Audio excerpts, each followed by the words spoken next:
মোৰ বক্তব্যত মই কেতিয়াবা মিয়ালেণ্ডৰ কথা কৈছোঁ নেকি? মিয়ালেণ্ডৰ কথা মুখ্যমন্ত্ৰীয়ে কৈ আছে। মুখ্যমন্ত্ৰীয়ে ভাগ কৰি আছে অসমখন। মুখ্যমন্ত্ৰীয়ে উজনি নামনি এটা নিকৃষ্টতম ৰাজনীতি কৰি আমি বিচাৰি আছোঁ শদিয়াৰ পৰা ধুবুৰীলৈকে পাহাৰ ভৈয়াম ব্ৰহ্মপুত্ৰ সকলো একত্ৰিত হৈ থাকক, আৰু মুখ্যমন্ত্ৰীয়ে বিচাৰি আছে নিকৃষ্ট মনৰ মানসিকতা লৈ যে অসমখন ধ্বংস কৰোঁ, অসমখন ভাগ কৰি দিওঁ। মই মুখ্যমন্ত্ৰীৰ এজেণ্ট বুলি কোৱাৰ লগে লগে এতিয়া আপোনালোকে কওক, যদি মই মুখ্যমন্ত্ৰীৰ এজেণ্ট বুলি তেওঁ গম পায় তেনেহ'লে 11 তাৰিখৰ জইনিঙত মোক কিয় বাধা দিয়া নহ'ল? মই কাৰো গোলাম নহয়, মই কাৰ গোলামী কৰি তাত যোৱা নাছিলোঁ। মই মেৰুদণ্ড পণ কৰি ৰখা জাতিৰ পৰা আহিছোঁ, আৰু মই কোনোদিনেই মেৰুদণ্ড বেকা কৰি মই ৰাজনীতি নকৰোঁ, কাৰণ ৰাজনীতিৰ ঊৰ্ধত মোৰ জাতি, ৰাজনীতিৰ ঊৰ্ধত মোৰ স্বাভিমান। ভাঙনমুখী পৰিৱেশ সৃষ্টি নহওক তাৰ কাৰণে মই যাৱতীয় কৰণীয় কাম মই সম্পূৰ্ণভাৱে কৰিছোঁ, সেইখিনিলৈকে মই ঠিকে আছোঁ।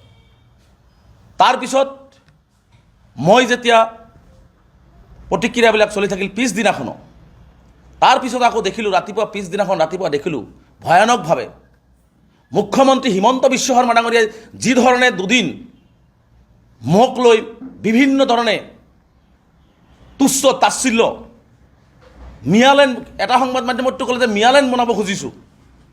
মোৰ বক্তব্যত মই কেতিয়াবা মিয়ালেণ্ডৰ কথা কৈছোঁ নেকি? মিয়ালেণ্ডৰ কথা মুখ্যমন্ত্ৰীয়ে কৈ আছে। মুখ্যমন্ত্ৰীয়ে ভাগ কৰি আছে অসমখন। মুখ্যমন্ত্ৰীয়ে উজনি নামনি এটা নিকৃষ্টতম ৰাজনীতি কৰি আমি বিচাৰি আছোঁ শদিয়াৰ পৰা ধুবুৰীলৈকে পাহাৰ ভৈয়াম ব্ৰহ্মপুত্ৰ সকলো একত্ৰিত হৈ থাকক, আৰু মুখ্যমন্ত্ৰীয়ে বিচাৰি আছে নিকৃষ্ট মনৰ মানসিকতা লৈ যে অসমখন ধ্বংস কৰোঁ, অসমখন ভাগ কৰি দিওঁ। নামনি অসমখন তেওঁ ভাগ কৰে, জিলা ৱাইজ ভাগ কৰে। সেই মনোবৃত্তিলৈ মুখ্যমন্ত্ৰী কামবিলাক কৰি আছিল, আৰু সেই কথাবিলাক মই একেলগে এটা অসম কৰিবৰ কাৰণে আহ্বান জনাইছিলোঁ। আৰু তেনে ক্ষেত্ৰত পিছদিনাখনো মই দেখিলোঁ যে বেলেগে কোৱাৰ আগত মই যিটো ঘৰত গৈ জইন কৰিলোঁ, যিটো ঘৰৰ মই নতুন আলহী, মোক প্ৰথম দিনা সকলোখিনি কোৱা হ'ল, মই কৰিলোঁ। পাৰ্টীৰ সভাপতিয়ে প্ৰথম আৰু দ্বিতীয়টো ষ্টেটমেণ্ট দিলে, মই সকলো মানিলোঁ। বিৰোধী দলৰ দলপতিয়ে মোৰ বিষয়ে কিবা কিবি ক'ল, তথাপি মই মানি ল'লোঁ। তৃতীয় দিনা মানুহৰ এটা সহ্যৰ সীমা থাকে। মই উপযাচি যোৱা নাছিলোঁ, মোক নিমন্ত্ৰণ কৰি লৈ যোৱা হৈছে, আৰু মই সেই নিমন্ত্ৰণ এইকাৰণে ৰক্ষা কৰিছোঁ যে মই ধৰ্ম নিৰপেক্ষ এটি দলত বিশ্বাস কৰোঁ, আৰু আমি ধৰ্ম নিৰপেক্ষভাৱে আমি অসমখন আগুৱাই লৈ যাব লাগিব। বিৰোধী দলৰ দলপতিয়ে তেওঁ পত্ৰ লিখিলে, কাৰণ আপোনালোকে জানে যে তেওঁ বিৰোধী দলৰ দলপতিৰ কোনো কাম নাই। তেওঁ এটাই কাম, তেওঁ বিধায়ক হোৱাৰ পিছৰ পৰা আপোনালোকে চাব ইতিমধ্যে বোধহয় কংগ্ৰেছ দলত আৰু হাইকমাণ্ডক 10,000 মান পত্ৰই লিখিছে, তাত বেলেগ কাম নাই। তেওঁ খালি পত্ৰই লিখে, এটা পত্ৰ লিখা বিধায়ক।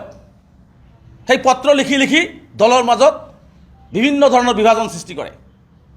সেই বিৰোধী দলৰ দলপতিগৰাকীয়ে মুখ্যমন্ত্ৰীয়ে যি ধৰণে মোক আক্ৰমণ কৰি আছিলে, মুখ্যমন্ত্ৰীয়ে মোক যি ধৰণে কথা বতৰাবিলাক কৈ আছিলে, বিজেপি দলে মোক যেনেকৈ কথা বতৰা কৰিলে, তেওঁলোক মন্ত্ৰীবিলাকে কথা বতৰা কৈ আছিলে, সকলোখিনি আগদিনাখন শেষ হৈ যোৱাৰ পিছত মুখ্যমন্ত্ৰীৰ ভাষ্যৰ দৰে একেই ৰূপত আকৌ দেওবৰ শইকীয়া ডাঙৰীয়াই ভাষ্য প্ৰদান কৰিলে।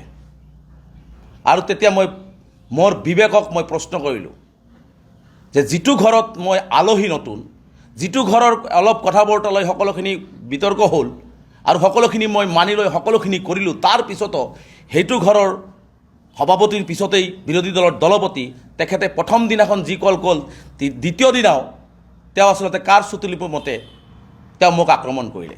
এই কথাটোৰ উত্তৰ দেওবৰ শইকীয়া ডাঙৰীয়াই দিব লাগিব। আৰু দেওবৰ শইকীয়া ডাঙৰীয়াৰ মুখৰ কথা আৰু হিমন্ত বিশ্ব শৰ্মা ডাঙৰীয়াৰ মুখৰ কথা এক, কাৰণ অসমৰ ৰাইজ, প্ৰত্যেকজন ৰাইজ গম পায়, আমিও গম পাওঁ যে এই কংগ্ৰেছ দলটোৰ মাজত বিজেপিৰ এজেণ্ট, মুখ্যমন্ত্ৰীয়ে কৈ থকা বিজেপিৰ এজেণ্ট সোমাই আছে। গতিকে সেই বিজেপিৰ এজেণ্ট সোমাই আছে, কাৰণ এতিয়া মই কালি যেতিয়া দ্বিতীয় দিনা দেওবৰ শইকীয়া বক্তব্য দিলে, তেতিয়া মই গম পাই গ'লোঁ যে দেওবৰ শইকীয়া সম্পূৰ্ণ মুখ্যমন্ত্ৰীৰ চতুলিপি মতে মোক দ্বিতীয়বাৰৰ কাৰণে আক্ৰমণ কৰিলে। এজন মানুহক আপোনালোকে কওক, মই অসমৰ সংবাদ মাধ্যমক, অসমৰ ৰাইজক এইটো বিচাৰ দিছোঁ যে এজন মানুহে মাফ খোজাৰ পিছত আৰু কিবা থাকিব পাৰে নেকি? এজন ল'ৰাই ঘৰত ভুল কৰিছে, তাৰ বাবে সমগ্ৰ অসমবাসীৰ ওচৰত ভুল স্বীকাৰ কৰিছে। মইতো সমন্বয়ৰ কথা কৈছিলোঁ, মই ভুল কথা কোৱা নাছিলোঁ। তাৰপিছতো মই দলৰ স্বাৰ্থত মানুহৰ মাজত ভাঙন সৃষ্টি নোহোৱাৰ স্বাৰ্থত, মিলাপ্ৰীতি অটুট থাকৰ স্বাৰ্থত মই সকলোখিনি কৰাৰ পিছত দ্বিতীয় দিনা মোৰ ওপৰত কিয় ৰামদঙন মৰা হ'ল, কাৰ নিৰ্দেশত মৰা হ'ল? আৰু তেওঁ মোক প্ৰশ্ন কৰিলে যে মই হয়তো বিজেপিৰ এজেণ্ট হৈ নতুনকৈ আহিব বিচাৰিছিলোঁ।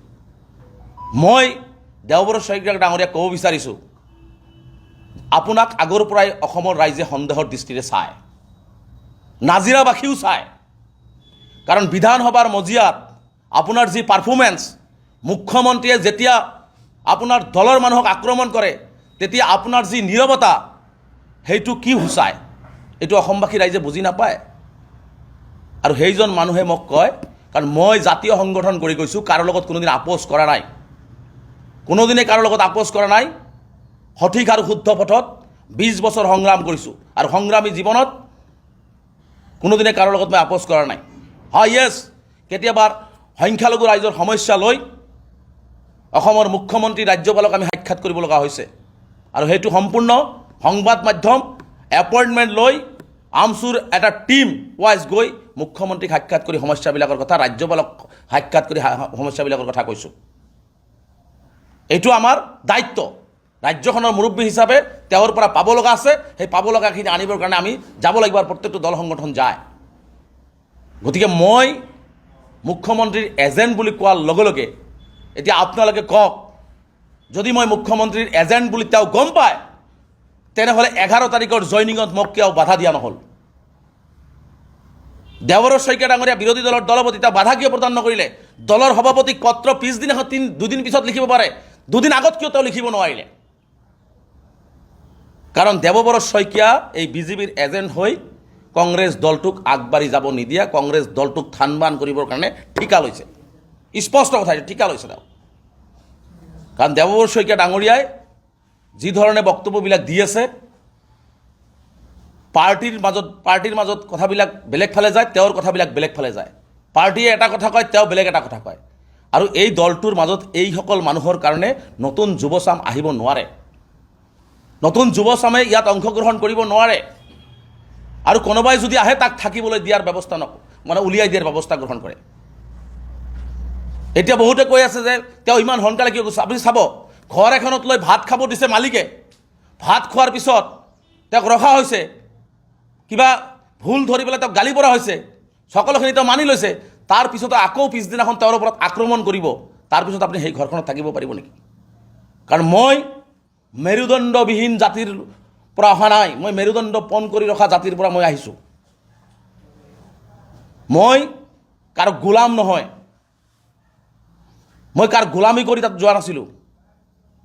মই মেৰুদণ্ড পণ কৰি ৰখা জাতিৰ পৰা আহিছোঁ, আৰু মই কোনোদিনেই মেৰুদণ্ড বেকা কৰি মই ৰাজনীতি নকৰোঁ। কাৰণ ৰাজনীতিৰ ঊৰ্ধত মোৰ জাতি, ৰাজনীতিৰ ঊৰ্ধত মোৰ স্বাভিমান, আৰু মোৰ আত্মসন্মান আৰু মোৰ জাতিৰ আত্মসন্মানত যদি কোনোবাই আঘাত কৰে, আৰু মই কৰি অহা সেই সংগঠনটোৰ সত্তাক যদি কোনোবাই আক্ৰমণ কৰে, ৰাজনীতি কি হ'ব পিছৰ কথা, কিন্তু কোনোবাই সেই আঙুলি তুলিলে সেই আঙুলিক আমি মানি নলওঁ। স্পষ্ট কথা। মই তেওঁক চিনি নাপাওঁ। কেইদিনমান আগত এখন বিয়া ঘৰত গৈছোঁ, তাতে তেওঁ ক'লে নমস্কাৰ ৰেজাউল সাহেব ভালে আছে, আৰু সেইজন মানুহ গুৱাহাটীত বহি আমচুৰ সভাপতিক চিনি নাপায় বুলি তুচ্ছ তাচ্ছিল্য কৰিব, আৰু সেইটো ঘৰত মই থাকিব লাগিব? আপোনালোকে কওক। বিবেক, সকলোৰে বিবেক আছে। এনেকুৱা ধৰণৰ মানসিকতা তেওঁলোকৰ হৈছে, এনেকুৱা ধৰণৰ মানসিকতাৰ কাৰণে আৰু এনেকুৱা ধৰণৰ মানসিক অত্যাচাৰ মোৰ ওপৰত কৰাৰ কাৰণে এই দুজন মানুহে যি ধৰণে আমচুৰ সভাপতিক চিনি নাপাওঁ বুলি ক'লে, যাৰ কাৰণে মই বাধ্য হ'লোঁ যে এই পৰিয়ালটোত কোনোবাই মোক থাকিব দিলেও এওঁলোকে মোক থাকিব নিদিব। কাৰণ এওঁলোকৰ মূল এজেণ্ডাটো হৈছে কংগ্ৰেছ দলটোক আগবাঢ়ি যাবলৈ নিদিয়া। কংগ্ৰেছ কোনোবাই ছদ্মবেশীৰ ৰূপত, কোনোবাই এজেণ্ডৰ ৰূপত এওঁলোকে কাম কৰি আছে। গতিকে মই সেইকাৰণে আজি সংখ্যালঘু ৰাইজকো মই কৈছোঁ যে এই দুজন ব্যক্তি, মই 20 বছৰ জাতীয় সংগ্ৰাম কৰাৰ পিছত এই দুজন ব্যক্তিয়ে যি ধৰণে মোৰ ওপৰত অপযশ জাপি দি মোক মানসিকভাৱে অত্যাচাৰ কৰিলে, মোক ভাল পোৱা মানুহখিনিক তেওঁলোকে যি ধৰণে আঘাত দিলে, মোক সহায় কৰা মানুহখিনিক যি ধৰণে আঘাত দিলে, তাৰ বিচাৰো মই, এই দুজন ব্যক্তিৰ বিচাৰো মই সংখ্যালঘু ৰাইজক ওচৰত এৰিছোঁ। গতিকে স্পষ্ট কথা। হা, চাওক, আজি মই এইটো লাইনতে আছোঁ, মই কাইলৈ সেইটো কথাও পাতিম। গতিকে মই স্পষ্টকৈ কৈছোঁ যে কোনোবাই কিবা আঙুলি তুলিলেও ৰেজাউল কৰিম চৰকাৰ সৎ আৰু সততাৰে সংগঠন কৰিছে। মোৰ সতীৰ্থসকল আছে, এতিয়াও আছে, সুধিব আপোনালোকে। এই সতীৰ্থসকল একেলগে কাম কৰিছোঁ। কেতিয়াও জাতিৰ লগত, সংগঠনৰ লগত আমি কোনো ধৰণৰ কম্প্ৰমাইজ কৰা নাই। আমি সদায় জাতি ঊৰ্ধত ৰাখি, সংগঠনৰ ঊৰ্ধত ৰাখি আমি সংগঠন কৰিছোঁ। গতিকে বিভিন্নজনে বিভিন্ন ধৰণে ৰাজনৈতিকভাৱে মোক পাকে প্ৰকাৰে ৰাজনৈতিক ষড়যন্ত্ৰৰ বলি কৰি মোক ধ্বংস কৰিবৰ কাৰণে ষড়যন্ত্ৰ ৰচনা কৰা হৈছে। কিন্তু মই দৃঢ় বিশ্বাসী, মই ভাঙি নপৰোঁ। মোৰ লগত অসমৰ সংখ্যালঘু সমাজ আছে, মই এৰি অহা সংগঠনটোৰ পৰিয়াল আছে। মই নিশ্চিতভাৱে মই মোৰ কথাখিনি আগুৱাই লৈ গৈ থাকিম। আজি দেৱৰ শইকীয়া ডাঙৰীয়াক আৰু এটা কথা কৈ দিছোঁ, তেওঁ বিৰোধী দলৰ উপদলপতি। তেওঁ আজি বুজাই দিয়ক, তেওঁৰ দায়িত্ব হৈছে অসমৰ সংখ্যালঘুৰ ওপৰত হিমন্ত বিশ্ব শৰ্মাই যি অত্যাচাৰ কৰিছে, যি উচ্ছেদৰ নামত অত্যাচাৰ কৰিছে, ডি ভোটৰ নামত অত্যাচাৰ কৰিছে, পুছবেকৰ নামত অত্যাচাৰ কৰিছে। বিৰোধী দলৰ দলপতিৰ দায়িত্ব হৈছে তেওঁৰ বিধায়কসকলক লৈ সেই মানুহখিনিৰ কাষত থিয় হোৱা। আপোনালোকে সংবাদ মাধ্যমত দেখিছে নেকি দেৱৰ শইকীয়া ডাঙৰীয়াই কোনোবা দিন এই কথা কৈছে? বিধানসভাৰ ভিতৰত বাদ দিলোঁ, বিধানসভাৰ বাহিৰত তেওঁ যে সেই মানুহখিনিৰ কাষত থিয় হৈছে। কিয় এই মানুহখিনি মানুহ নহয়? য'তেই মানৱীয় সংকট হ'ব, য'তেই যি জাতি জনগোষ্ঠীৰ চৰকাৰে অন্যায়ৰ অত্যাচাৰ কৰিব, বিৰোধী দলৰ দলপতিৰ দায়িত্ব হৈছে সেই মানুহখিনিৰ কাষত থিয় হৈ সেই মানুহখিনিৰ অধিকাৰ তেওঁলোকক আনি দিয়া, চৰকাৰৰ ওচৰত উত্থাপন কৰা। আজিলৈকে উত্থাপন কৰিছে জানো? বিধানসভাৰ ভিতৰত দেখোন চুপচাপ বহি থাকে। আমিতো ইমান দূৰলৈকে জানো সংখ্যালঘুৰ বহু সমস্যা আছে, বহু বিধায়কে ক'ব নোৱাৰে, তেওঁক লিখিত আকাৰে দিয়া হয়। কিন্তু মাননীয় মুখ্যমন্ত্ৰী হিমন্ত বিশ্ব শৰ্মা থকাৰ কাৰণে তেওঁ কাগজটো লৈ পকেটত থৈ দিয়ে, সেই কথা উত্থাপন নকৰে। এই কথাও আমি শুনিছোঁ। আমি নকওঁ কাৰণেহে। সংখ্যালঘুৰ কথা তেওঁৰ মুখেদি আজিলৈকে শুনিছে নেকি? তেওঁ বিৰোধী দলৰ দলপতি হৈ সংখ্যালঘুৰ কথা যদি উত্থাপন কৰিব নোৱাৰে, তেনেহ'লে তেওঁ সংখ্যালঘুৰ প্ৰতি তেওঁৰ কিমান ঘৃণা বিদ্বেষ, তেনেহ'লে আপোনালোকে চাওক। গতিকে মই স্পষ্টকৈ আজি কৈছোঁ যে মই দল এৰাৰ কাৰণ হৈছে মোৰ আত্মসন্মানত আঘাত কৰিছে। মই কৰি অহা হত্যাটোক তেওঁলোকে আক্ৰমণ কৰিছে। মই জাতীয় সংগঠন কৰি অহাৰ পিছত সংখ্যালঘু অধ্যুষিত অঞ্চলৰ এজন সাংসদে আমচুৰ সভাপতিক চিনি নাপোৱা বুলি কৈ যি তুচ্ছ তাচ্ছিল্য কৰিছে, এয়া এজন সুস্থ বিবেকবান মানুহে সেই পৰিয়ালত কেতিয়াও থাকিব নোৱাৰে। গতিকে মই মোৰ সুস্থ বিবেক বুদ্ধিৰে মোৰ বিবেক দংশনত মই ভুগিছোঁ, যাৰ কাৰণে মই ভাবিছোঁ যে মোৰ ৰাজনৈতিক কেৰিয়াৰ কি হয় হওক, ৰাজনীতি পিছত মোৰ বিবেকক আগত ৰাখি, জাতিক আগত ৰাখি, মোৰ আত্মসন্মানক আগত ৰাখি মই তাৰ পৰা ওলাই আহিছোঁ। গতিকে বাকীখিনি অসমৰ সংখ্যালঘু ৰাইজে বিচাৰ কৰিব, অসমবাসী ৰাইজে বিচাৰ কৰিব। গতিকে এইখিনি কথা আপোনালোকক মই অৱগত কৰিলোঁ।